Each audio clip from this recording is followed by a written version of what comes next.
কি বলে, রাজপ্রাসাদের মানুষটাও মরে যাবে, কুড়ে ঘরের মানুষটাও মরে যাবে,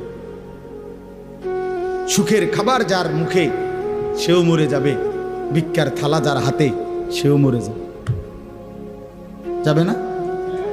তো যেটা নিশ্চিত অনিবার্য বাস্তবতা, যেই মৃত্যুকে আড়াল করার, অস্বীকার করার, পাশ কাটার কোনোই ব্যবস্থা নাই, কোনোই ব্যবস্থা নাই। না না ক্ষমতা দেখাইয়া, না কাইন্দা কাইটা, কোনো সিস্টেম নেই। ক্ষমতা দিয়েও মৃত্যুকে ঠেকানো যাবে না, কাইন্দা কাইটাও কি করা যাবে না মৃত্যুকে। যেটা নিশ্চিত সেটাকে ভুলে যাওয়া কেন ভাই? কেন ভুলে যাব আমরা?